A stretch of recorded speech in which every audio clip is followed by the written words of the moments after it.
Do our best to retrieve them for you, but we will not stop the tour to pick up your hat, water bottle, even cell phone. So hold on to everything tightly. All right, enough with safety procedures. My name is Hannah. I'll be your tour guide for the next 25 to 30 minutes. We're going to see a lot of really cool animals out here today. All of these animals have things called adaptations. Adaptations are things like coat color. That's an adaptation. They have tan fur with black spots, perfect for hiding in the grasses where they come from. Now, cheetahs need to hide from not only their larger predators, but also from their prey. That's because cheetahs get tired really quickly. They are the fastest animal on land. They can run up to 70 miles per hour. But while they thrive in speed, they do lack in endurance. They can only run this fast for about 30 to 45 seconds before they get tired. So that's why they have to hide. They have to wait for the perfect moment to pounce. Catnaps. It's to conserve their energy because they need a big boost of energy right at the perfect moment to catch their prey. If you look on the left, we have a couple of rhinos out here. Oh, actually, we have a really special one. So we've got an adult, another adult, and then if you guys can see, there's a little baby underneath that mom there at the feeding trough in front of that caravan truck. That little baby there is a few months old. I think she's going on like 8 months now.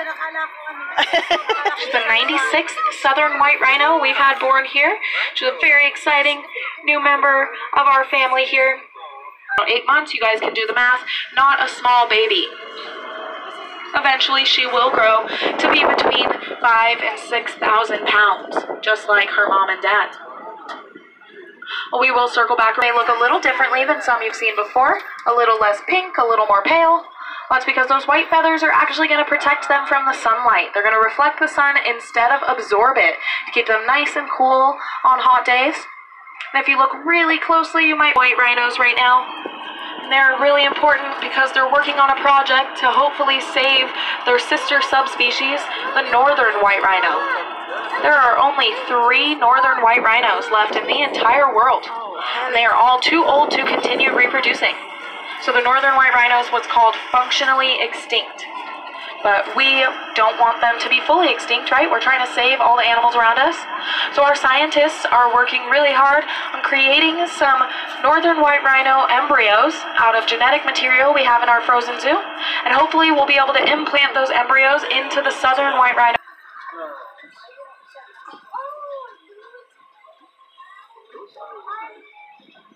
Looks like they're looking for a snack from our keeper up there. We also have a really beautiful Goliath heron all the way up at the front of the pond up here. It's kind of bluish gray and maroon bird. It's a little bit different than those vultures' beaks. They're going to be curved and sharp, perfect for tearing flesh. I know that sounds kind of gross, but we all know what vultures eat, right? They eat dead animals. It's not a bad thing. Sometimes they're portrayed as being kind of mean or scary in the movies, but vultures are actually really important for the environment. They're going to clean up any animals that may have passed away from disease, so that disease doesn't get carried on by other animals. They're kind of like the animal kingdom trash truck drivers, keeping the environment clean for everyone else. If you look out on the left-hand side, we've got some large tan animals out there. Those are called Patterson's eland. They are the second largest antelope in the wild. And when you're a large animal, you tend to absorb more heat than smaller animals. So the Patterson's eland actually have something to protect themselves on their body. They have a flap of skin on their neck. It's called a dewlap. It's kind of like a car radiator. It's going to absorb more of the heat so the rest of their body can stay kind of cool. And then if you switch over to the right, we have a much smaller animal over here. All they pretty much do every day is eat. They're digging around in the dirt with their little shovel-shaped snouts, picking up any little food particles that are under there. They do a couple of other things too. They roll around in the mud, as you can see on the bottom of them. They have some mud there. They also sleep really well. Really tough life for the Red River.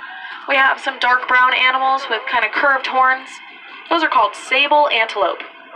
Take a look at the way they're sitting. They're all kind of facing different directions. No one's really looking at each other. Well, this is not because they don't like each other. This is what's called an alert circle. So they're facing in different directions because predators are going to sneak up on their prey. So they're keeping a good lookout around their group. So if a predator pops up anywhere, someone will notice it. They can warn the rest of the group, and then they can run off to safety. And then you guys may have noticed that there's a rhino out there as well. There in the shade of the tree, that's Eric. He is an East African black rhino. He's just hanging out in the shade because, again, really large animal. East African black rhinos can grow to be between 2,500 to 3,000 pounds. That's going to be a lot of heat on your body. So he's hanging out in the shade. He'll do the same thing that the Red River hogs do. He'll roll around in the mud, use that mud kind of like a sunscreen. And then we've got another rhino coming up right next to one of our keeper trucks. Really can see the size of that rhino next to the keeper truck there. Whoa, look at it. No? That's Chuck. He is a southern white rhino, so he's going to be between 5,000 to 6,000 pounds fully grown. There, beside the truck. Looks like he might be getting his lunch right now. Lucky, no? And we have one Gemsbach that's hanging out right in front of that keeper truck right there. A few more of them kind of underneath these trees. They're the light tan, almost lavender colored animals. Take a look at their horns. They have really long, pointy horns. Well, some people think that animals use their horns. Oh, there's a few babies. Look at those little babies right there. So some people think that animals use their horns to protect against predators. But that is not the case.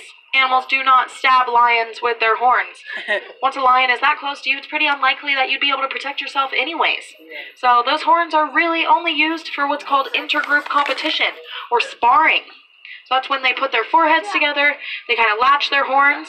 They're going to give their bodies a wiggle. They're going to see who is strong enough, who is the strongest one. Alpha male of the group, who's a date with the prettiest girl in the group. Let's go see the giraffe. And then we have some animals that I know you guys all know what these are. These are the giraffes. These are the Maasai giraffes. And we have one extra small giraffe out there. That little girl's name is Tazama. She was born this summer. She was one of 4 baby giraffes that we had born this past breeding season.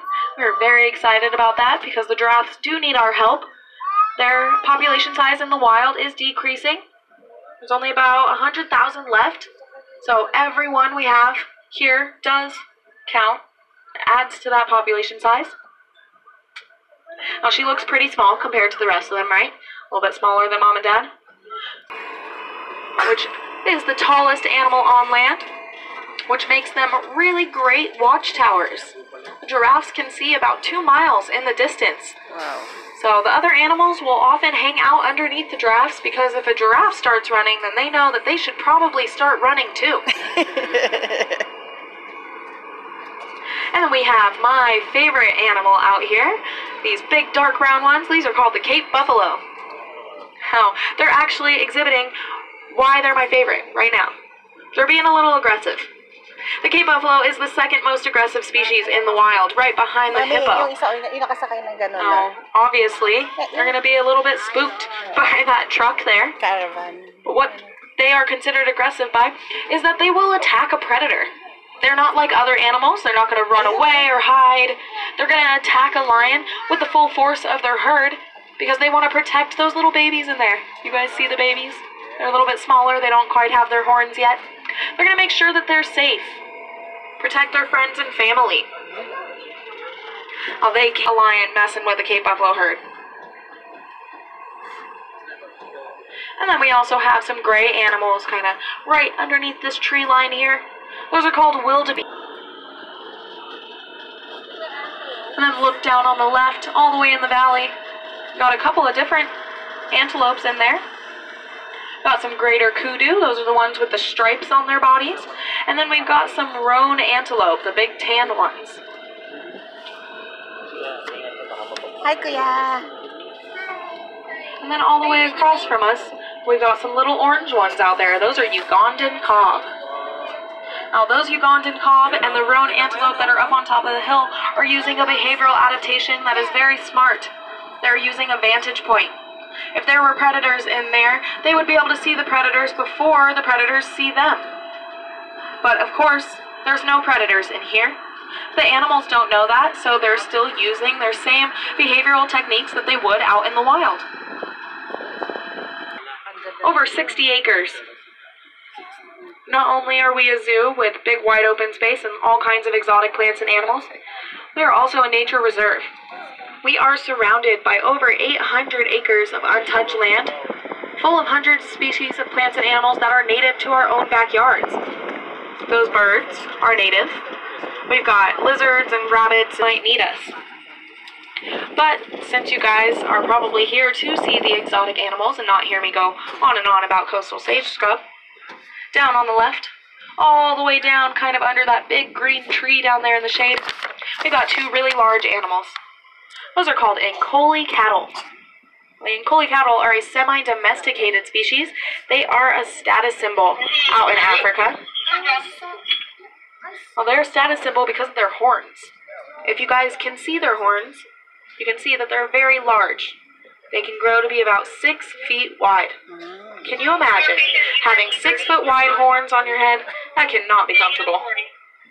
That's about the length of the rows you guys are sitting in right now, so think about that. Well, they are a status symbol because it takes a lot of food and water to grow those horns big, but it takes money to provide food and water. So the larger the horns, the more wealthy their owner is. They're basically the Lamborghini of Africa. And you guys might notice that there's only 2 of them in there. That's because when you have horns that are super in there as well, those animals are called Udad, or red Barbary sheep. They're basically a mountain sheep. They are the best climbers out here. They have hooves that are kind of like suction cups. They stick right to the rocks. They can run up and down that mountain, no problem. And then you guys might be able to see a camel that's in there as well. That camel is a retired animal ambassador. So he's hanging out in there with the Udad because they're both really friendly species. They get along pretty well. They get some good socialization. Well, San Diego Zoo Global is actually the first organization to ever put multiple species in one exhibit, which I think is kind of crazy because the animals live together out in the wild. Why would they not live together within the zoos? Awesome that we're able to actually have large populations here. Oh, on the left, we have a pretty big group of some animals over here. These are springbok. The springbok are a very tiny antelope, and because they are so small, they obviously do not have size on their side when it comes to protecting against predators, so they have to be a little more strategic. They're going to get into a group kind of like that, and if there's a predator around, they're going to start jumping around, all crazy. They jump very high and they move very quickly.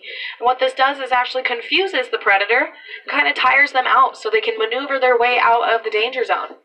So they would do this in the face of a cheetah, right? Because that cheetah gets tired after 30 to 45 seconds. And up just a little further, we've got the Ellipsin waterbuck, these shaggy brown animals on our left.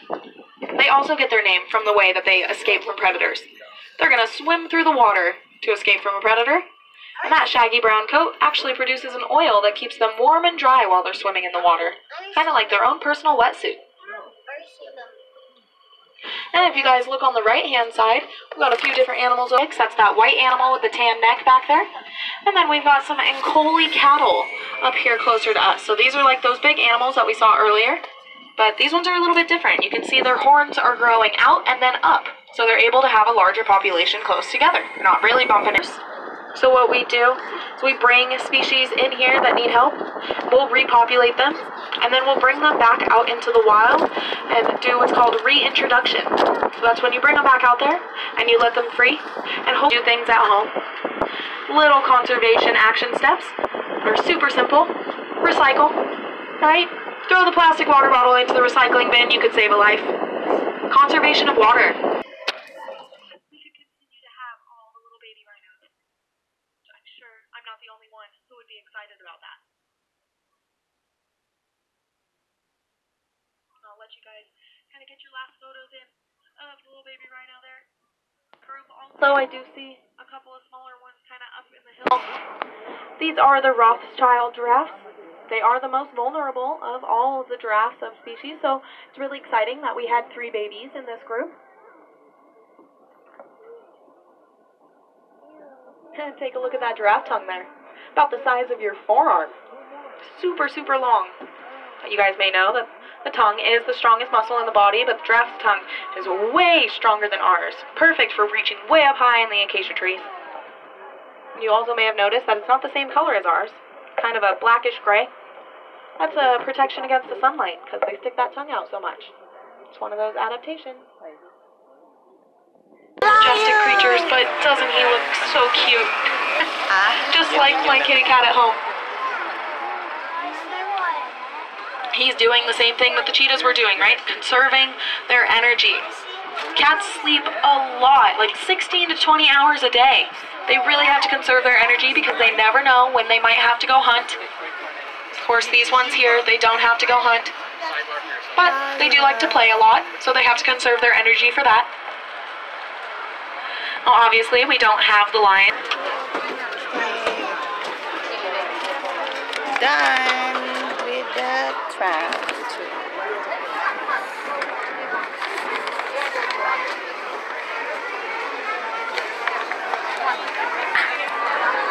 Okay, look at that.